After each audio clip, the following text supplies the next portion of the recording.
How can you effectively communicate feedback without fear? This is the Leaders of Transformation podcast. And on this show, we interview difference makers and world changers who are disrupting for good.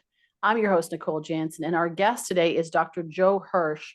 He is an award-winning educational leader and researcher. He's earned praise from Fortune 500 executives to NFL coaches for his transformational work to feedback. And he was actually described by Adam Grant as a breath of fresh air. He uses relatable research, memorable stories, and powerful models to help leaders and their teams turn feedback into a cause for joy, not fear. His new book is called The Feedback Fix. And today we're going to talk about the principles of feedback, what it is, what it's not, and why it's so essential for leaders to understand how to give good feedback and to teach their teams how to do that so that they can effectively communicate and create the impact that they want. So I'm really excited to have this conversation. Joe, welcome to Leaders Transformation. Hey, Nicole, it's great to be with you.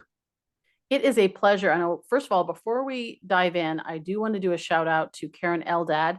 Karen was a guest on this show a number of, I think it was like almost 100 episodes ago in episode 324. And we talked about overcoming the superstar paradox. So it was a great episode. And thank you, Karen, for introducing me to Joe. And thank you for being just a great support to this show. I always love to thank those that support this show. So, Joe, let's talk about, first of all, as we're going to dive into this topic of feedback, let's talk about traditional feedback and why it's failing. Well, it's failing because it's fearful. And I know a lot of people who wouldn't hesitate to jump out of planes, dive off of cliffs, or, I don't know, swim with things that might actually eat them. But the thought, Nicole, of having to give feedback to a colleague or to a loved one, it's terrifying. Now, why is that? Why is it that we can do incredibly dangerous things with our bodies, but when it comes to our words, we hold back, we pull back, and we pull away? And part of that reason is because feedback, though it is something that we live with every day, and it's something that is following us almost everywhere we go, it's something that we haven't really gotten control of. And when feedback is a source of fear, then that is the moment that we pull away. And in my work and research, what I try to help people do is to see feedback not as a source of fear, but a cause for joy, and to develop a fearless approach to feedback that can actually change the whole tone and trajectory of these everyday conversations. Yeah, I remember being in a training a few years ago, and my friend who was doing the training did a little section on feedback, and he said, "How many of you like feedback?" And nobody's hands went up for feedback. How many of you like to give feedback? How many of you like to receive feedback? And it was like both ways, not popular in the room. And so it's so true. And I think about that high emotion, fear of what's going to happen. What are they going to say? How is it going to be taken? There's so many things that we need to take into consideration when we're communicating, especially nowadays.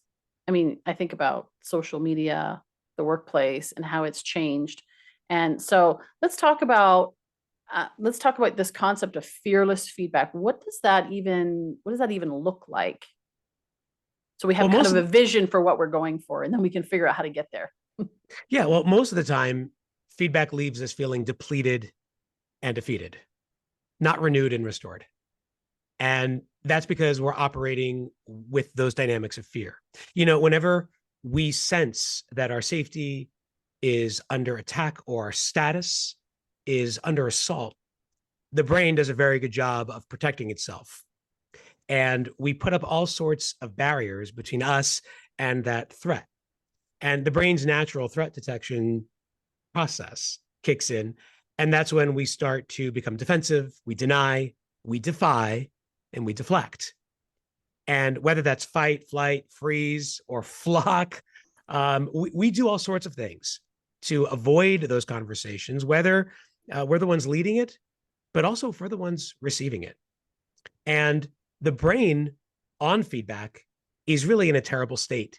It's stressed, it's scared, and it's shut down. If you look at brain scans of people who have been asked the question, can I give you some feedback? And you take a look at what the brain activity looks like, parts of the brain that are responsible for executive function, for creativity, for the parts of us that make us us. Those parts of our brain actually go dark whenever we are flooded with toxic stress, which is one symptom of the feedback of fear. And when we're under those stressful conditions, we can't do the work that we were set out to do. We can't become the people we were meant to be. And so at that moment, we are operating at a diminished state of capacity. There's also an issue of timing and of judgment. When it comes to a lot of these conversations, we tend to wait too long. It's almost like the cement has hardened and the past has now really set in. And most of the time, feedback conversations are looking back on a past that can't be changed and are focused on events that can't be controlled. And so if you and I were having a conversation about an event that took place even 2 weeks ago, let alone, a quarter ago. So neither you nor I really remember exactly what happened. We can do our best to forensically reconstruct it. We can try to think about exactly what happened. But because neither the giver nor the receiver remember exactly what's happened, as memory researchers have termed it, there's a forgetting curve that happens, whenever information passes through our dashboards. What we end up doing is forgetting almost half of it within the first 24 hours. And then after that, as time passes, it's almost entirely forgotten. About 90% of it is gone by the time that we pass about a week. And so within that amount of time, we've lost control of the picture. And then even if we were somehow able to remember what happened, there's that feeling of judgment, of blame, of shame. And no one likes to feel that way. It's almost like the jury's out, the verdict's in, and we don't like the outcome very much. So whether it's toxic stress, or whether it's time lapse, or whether it's the feeling of being judged, there's a sense of helplessness and hopelessness that ensues every time we're focused on the past, which is where traditional feedback focuses. We can do better. I think we should do better. So I have this feeling that there's a story behind this as to why this is so important to you. Can you share that with us?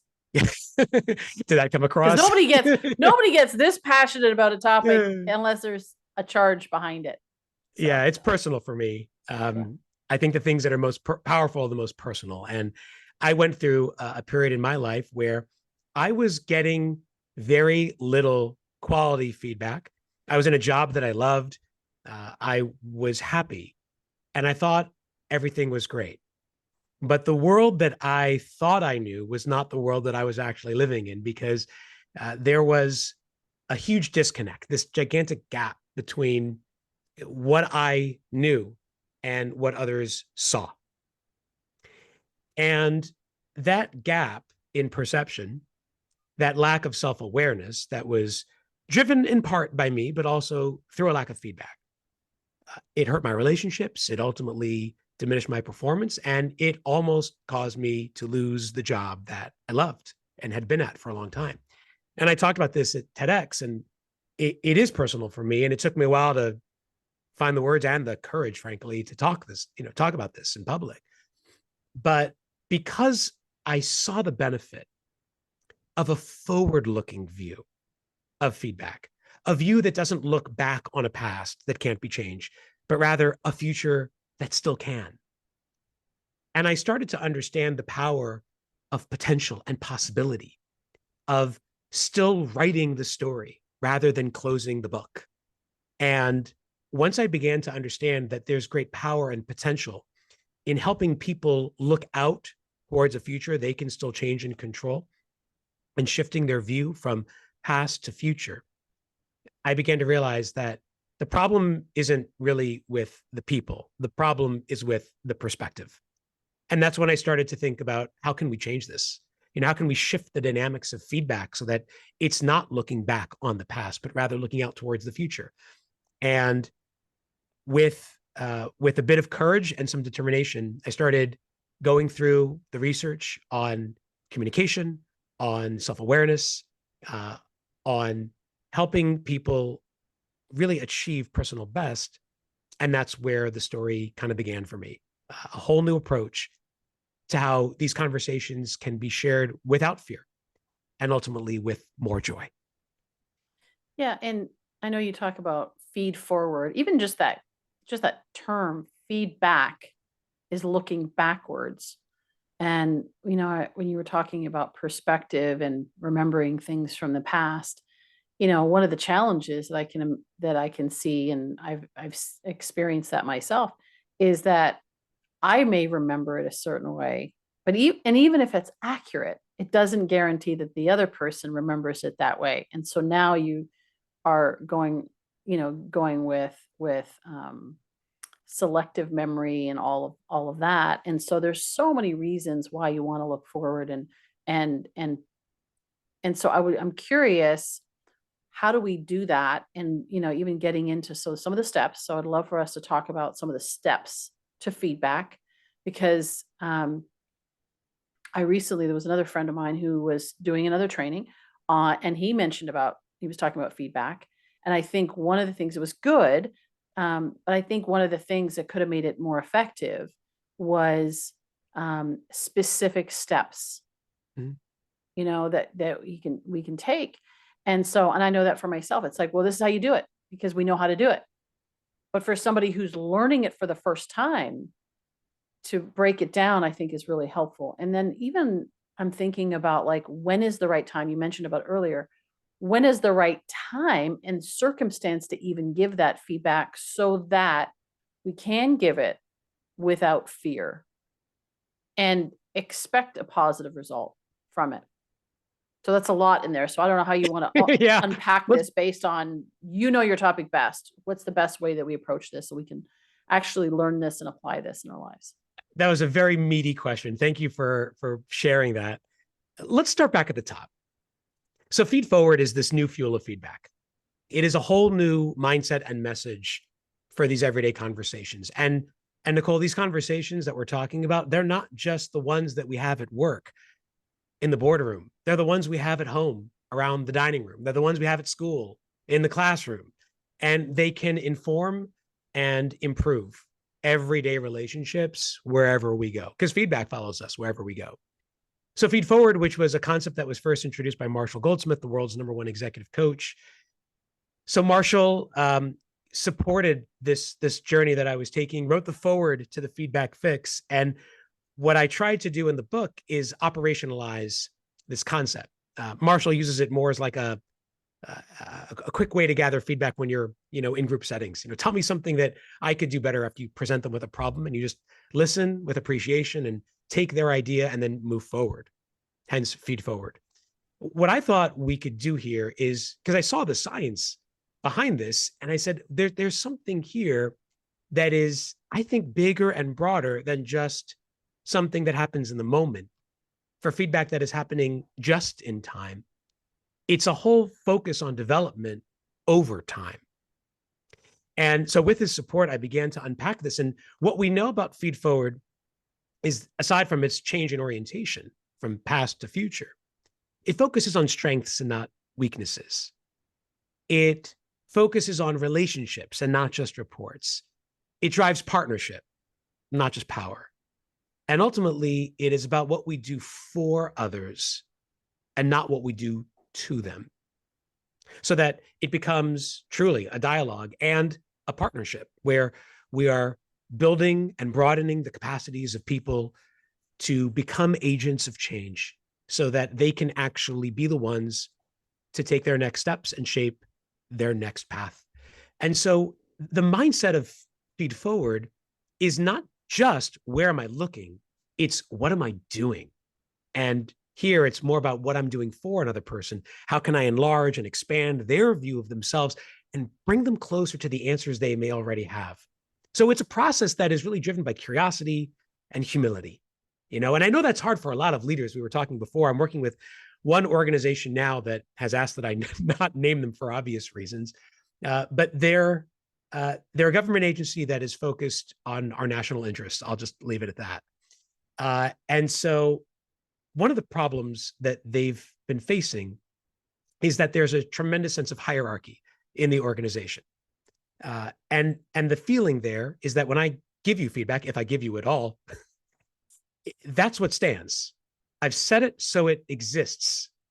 And that's just not what the research and experience tells us. Really good feedback is a dialogue. It's not a monologue, and it operates with the dynamics of partnership and not power. And so that's the hardest thing for leaders to really get their heads around is how do we give that kind of feedback with humility and curiosity as a partner and not a power broker? And so we'll get into some of those ways that we can do that. But I think it's so important just at the start for people to hear feed forward is a new mindset around giving feedback.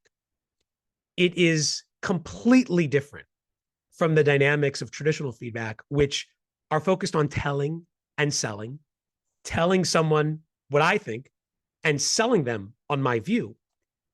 Whereas feed forward is about listening and learning, listening to what the other person has to say, learning from their perspective, trying to uncover the deeper meaning behind what is holding them back, and ultimately giving them the tools and the confidence to take those next steps. So when we shift like this, there's already a softening of the fear, because we no longer feel like we are being changed, because that's what we fear, right? People fear being changed. And so if we can help people develop a greater sense of control over their process of change and become their own agents of change, that they actually feel like they are leading that process, reactance goes down, trust goes up, and we can have the conversations that matter when they matter most. So what I'm hearing in that is, and even my question, right? I'm like, how do you do this? Because I think it's probably a lot of leaders going, okay, that sounds great. Why do we do this? When what you're talking about is having it be over time. It's something that is an ongoing conversation is what I'm hearing. Is that correct? Mm-hmm. Yeah. More frequent, high touch, low stakes conversations that develop a cadence to feedback that is as ritualized and as regular as breathing. But the fear comes from the high stakes that often are involved in these conversations. And look, I'm not going to deny that there's no fear. People's jobs are often on the line, promotion, pay. There's all kinds of considerations that affect these conversations. And if they're happening away from work, right? It's the relationships with our loved ones. There's a lot of emotion that goes into those conversations. If it's a fight between spouses, if it's feedback that a parent is giving his or her teenager. I mean, these are, as a father of two teens, I can tell you, like, those conversations to me have always felt much more high stakes than any conversation I've ever had at work. And I get why there's fear, and I get why there's a sense of detachment. But when we soften this conversation with more regularity, with a framework, which we can get into, and ultimately with trust, that both partners know that this conversation is about helping the other do better for themselves and not just to do better work. It's not what we do to others. It's what we do for them that ultimately is the mark of effective feedback. And Feed Forward is exactly designed to do that. So it kind of blurs the lines, I guess, between positive feedback, constructive feedback, and it's all kind of all one thing, where it's like, because it's all positive, constructive, it's one thing. That's what I'm hearing. Well, you can certainly have negative feedback with a feed And then forward there's approach. negative. Yes. Yeah. I mean, the truth is there's only feedback, right? Feedback is Right. both. There's positive and there's negative things that we need to talk about people, because no one person is perfect. So there's always things that can be improved. That said, if feedback is only critical, then it's a sledgehammer. It's Yeah. not a shoehorn. It's not helping them fit more neatly into their reality. It's just a blow to the head, which you don't want either. So let me see if I can, walk us through some specifics of how this might look. And I think we'll see how these conversations, whether it's critical feedback that's being shared or positive feedback, can really flow naturally into these conversations. So why don't we start with something that happens all the time at work, right? Let's say you're my boss, Nicole, and there's something that I'm not doing pretty well. Maybe there was a meeting that we had, and maybe you're already getting the sense, I get passionate. I start talking loud and fast and with a lot of emotion and demonstration. And sometimes that can be a bit overbearing for people. And let's say we were at a meeting and we were discussing, I don't know, sales pipeline. Okay. I know you have a bunch of entrepreneurs who are listening, and right, sales, sales, sales. So, developing new business, and we're having a meeting with our sales leaders. And Joe gets up in the meeting and starts talking over everybody, right? You, Nicole, tell Joe, hey, Joe, this is really a problem. And I immediately become defensive. What do you mean it's a problem? I wasn't doing that. Well, Joe, you were talking over people. What do you mean? I don't. So right now we're locked into a traditional feedback conversation where you're focused on a past that I don't really remember and that I can't control. So my defensive mechanisms are on alert. My threat detection is going wild, and I'm going to deny, defy, and deflect everything you say. So how do you change that? So what a lot of leaders do, and I frankly have done this myself in the past, is to offer a praise sandwich. So you try to soften the feedback, critical feedback, with some compliments on either end, right? Well, Joe, you're one of our best sales leaders. You have a habit of really talking over people at meetings, and you get super excited and kind of turns people off. But you know what? Your numbers are great, and hey, just kind of be aware of that. And going forward, I'm sure it'll be awesome. Right. So you think, I checked the box. I gave the hard feedback to one of my top performers, and now everything's awesome. But it's not, because the message that you shared is not the message I heard. Research tells us that when we have those kinds of conversations, the receiver of that feedback is really only focusing on the ends of the sandwich and not the murky or messy middle. And so there's that. And there's also a total gap in our self-awareness. Research by my colleague and friend Tasha Yorick has shown that there's a gap of almost 90% between what we think we know and what others actually see. Right? That was the gap that faced me in my work, which caused me to kind of derail several years ago and led me on this feed-forward journey. So how do you have that conversation in a more constructive way that isn't going to elicit fear, and that isn't going to end with diminished trust or a diluted message between giver and receiver? So if the praise sandwich isn't doing it, then maybe we need a feed forward W.R.A.P, W-R-A.P. And the W.R.A.P is a 4-part plan for having more candid, caring, and collaborative conversations about work. They pull no punches, they focus on partnership, and ultimately they leave the change as an opportunity for the receiver and not the giver. So how about we go through that? That sounds great. Yes. Give us some examples so people can walk away with this is how I apply this. Yeah. Okay. So let's start with your loud talker at the meetings. Please. Yeah. I'm going to shift out of third person because that's really weird. So let's say you got someone on your team who is like that big disruptive presence at meetings. And you go to that person and you say, hey, Joe, can we talk about what happened yesterday at the sales meeting? I want to discuss an interaction that you had with some of the other members of the sales team. So W, what and where. You want to talk about what's happening and where it's happening. Give the feedback a destination, give it a name. Now, that doesn't eliminate the fear. I'm still probably on a bit of a threat detection because I'm sensing that something foreboding is going to happen, but at least I know where it's happening and when it's happening. And so I know it's localized in that area, and it's not my sales numbers and it's not my hygiene. It's just that meeting and that interaction. From there, you go to the reason, the R in W.R.A.P. Now, we give the reason for a couple of reasons. The first is that we're famously self-unaware, as we mentioned. We also have a drive for clarity. We want to know why we're having these conversations. But the real reason to give the reason, Nicole, is to show we care. So you say something like this, Joe, the reason I want to talk about this, yesterday's meeting when you were talking over Jamie and Sarah, is because I know how much you care about our work, our mission, and I know how much you care about our team. And I sensed yesterday that that was disrupted. And I want to bring that up because I know you care about those dynamics and the work you do.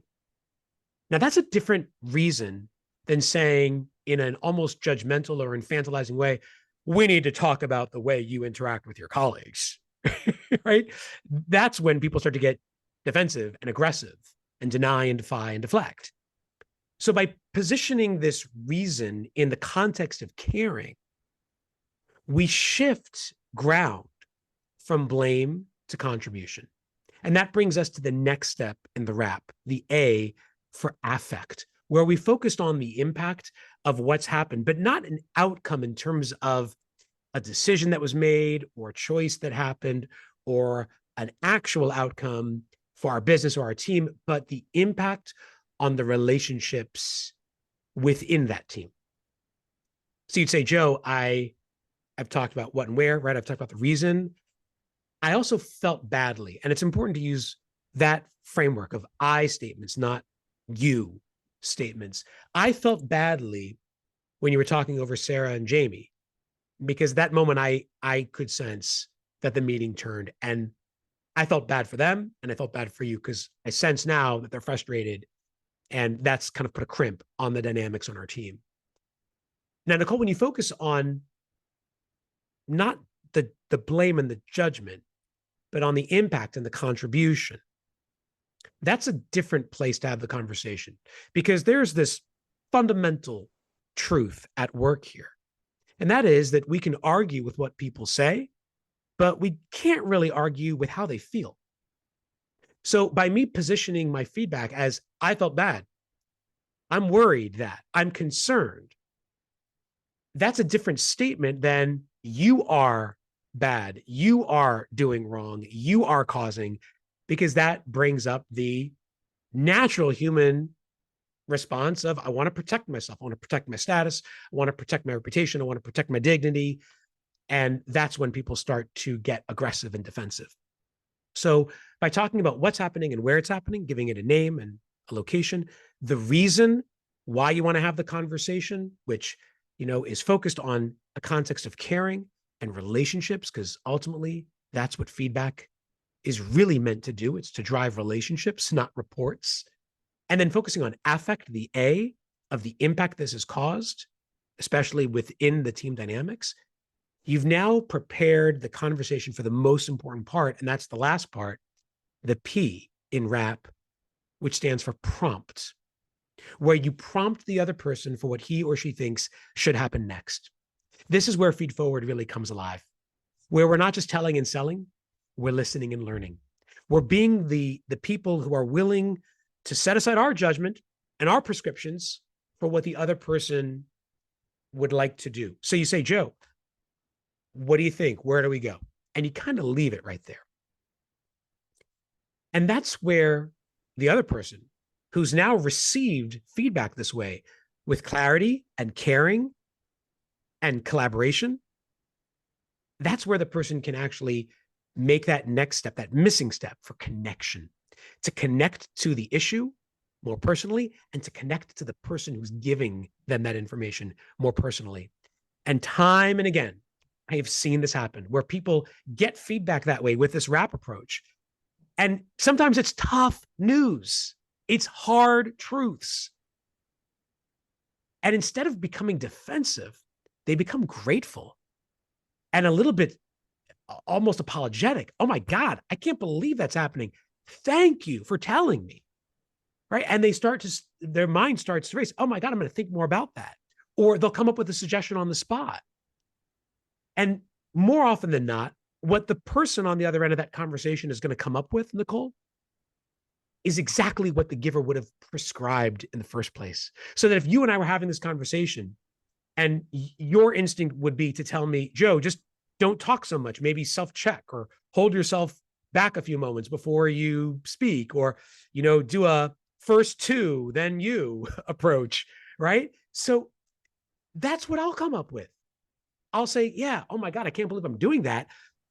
Maybe I just need to give myself some more wait time before I speak. Or, you know what, I'm gonna I'm going to really try to defer to my colleagues before they go first. Or maybe we'll all write our feedback or write our ideas down ahead of time and circulate that information ahead of time so people can get their ideas out first and then have sort of a follow-up when we get together in person. So those are all great ideas. And you know what? They came from me, not you.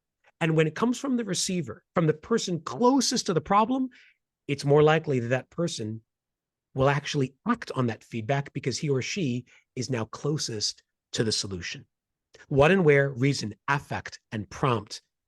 The W.R.A.P is not foolproof, but it drives these more candid, caring, collaborative conversations about work. And it really puts people in control of their next steps, affords them the control they want and the dignity they need. Yeah. I really like it. And I like the simplicity of it and the engagement both ways. And like what you're talking about is when they buy into it, right? A man convinced against his will is of the same opinion still. If you try to tell them this is what you have to do, it doesn't mean that they're actually bought into that because you've actually told them this is what I think you should do versus when they actually choose it for themselves. I think that's really powerful. Yeah. Let's talk about for a moment the preparation as the one who is giving feedback. How do you recommend that people prepare themselves? Because I think what's really important for the success of this is authenticity and being at a point where like tone is so important, body language, all of that. So if you're uptight and you're annoyed and you're going into this and saying, I'm going to use this W.R.A.P, it's not going to land the same way. No. And so talk a little bit about how do we prepare ourselves to be able to give feedback that will be received well? Well, the first step is to ask, right? Ask permission, which sounds funny to leaders because they're like, I don't have to ask permission. You work for me.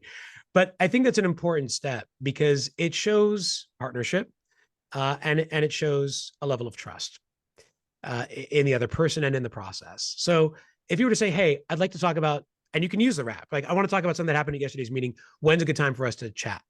Right. So give it to them on their terms.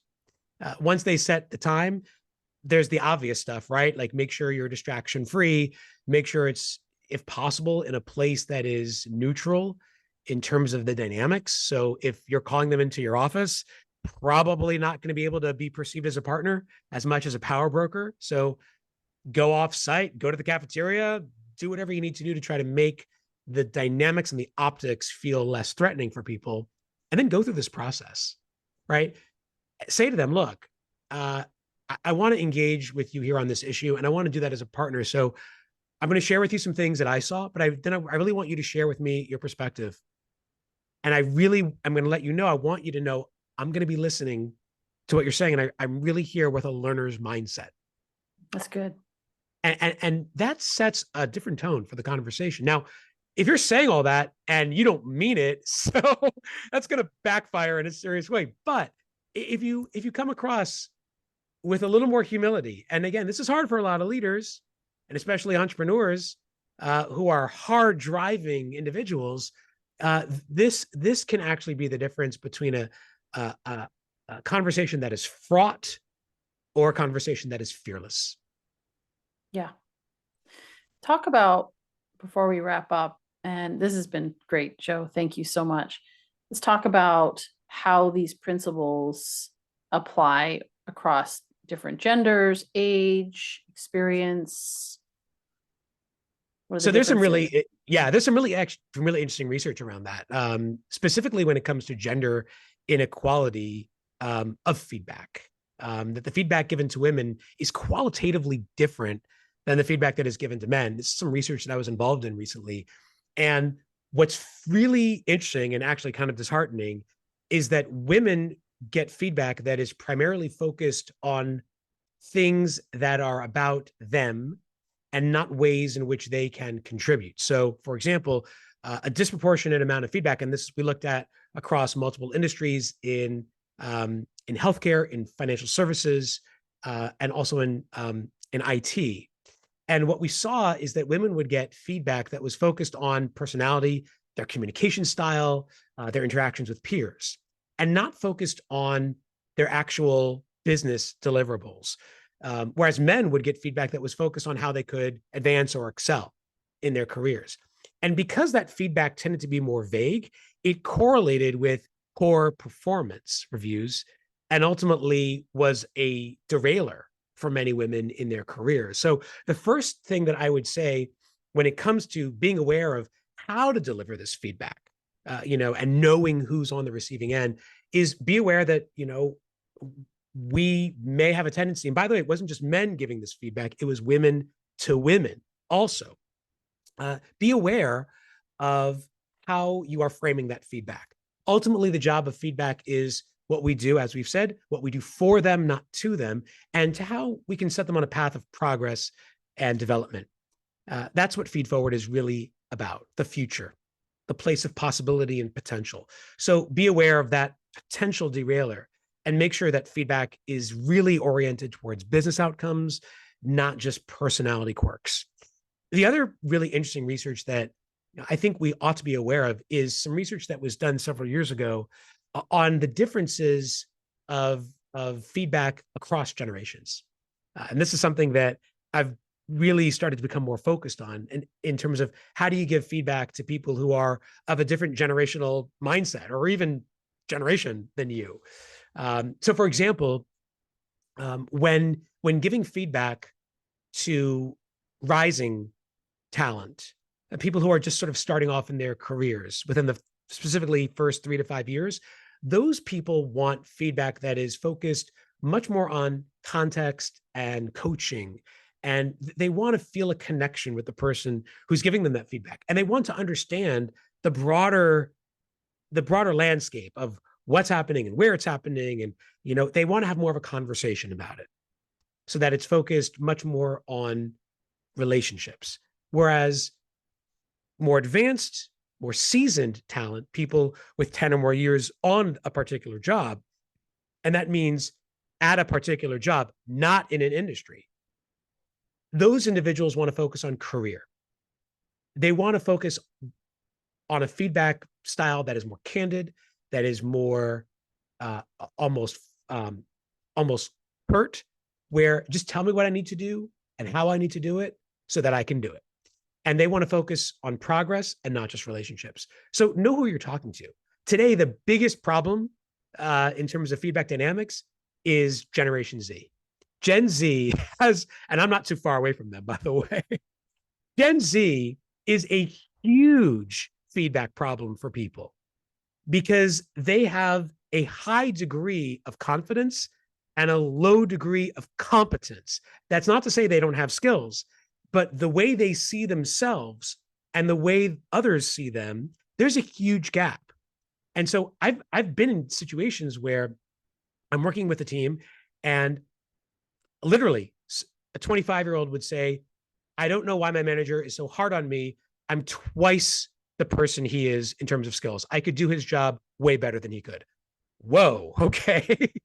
And so the manager's like, I don't understand why this person thinks that, he was born on third base. He hasn't put in the time. He hasn't focused on this. And I have skills and knowledge that I would like to pass on.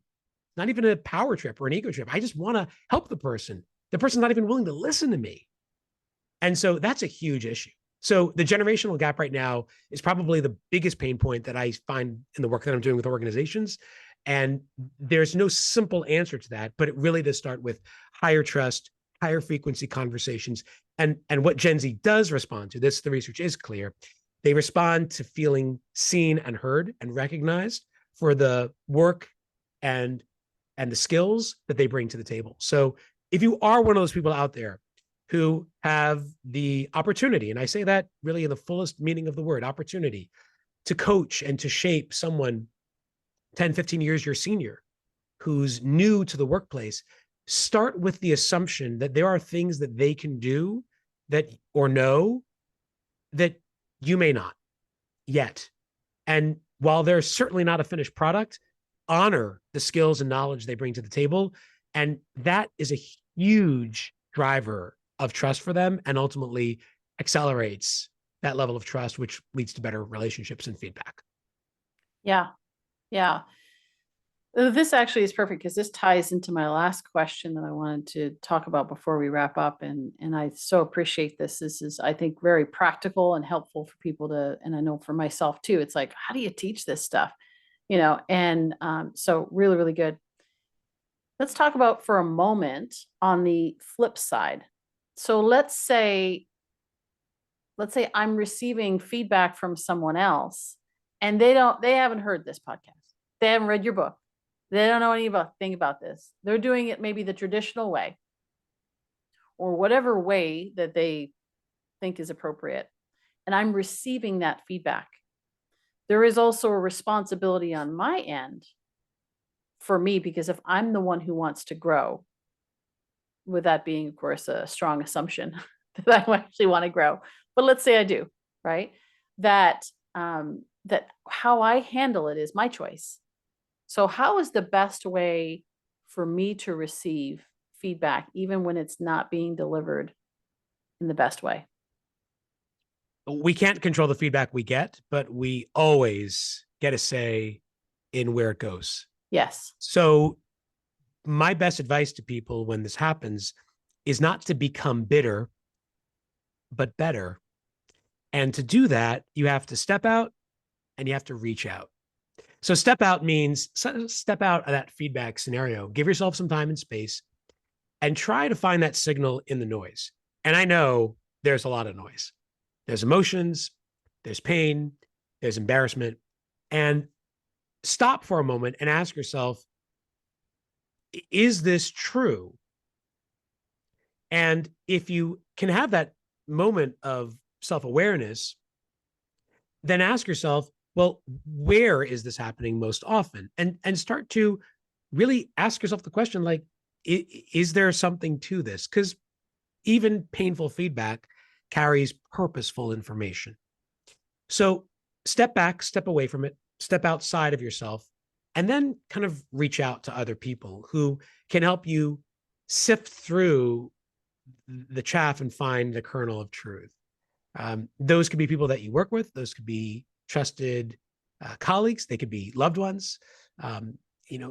Anyone who's willing to have the hard conversations with you and who you feel comfortable having those talks with, to help almost detach yourself from that moment and use others and the benefit of their detachment, emotional and physical detachment from the issue, to help guide you through it.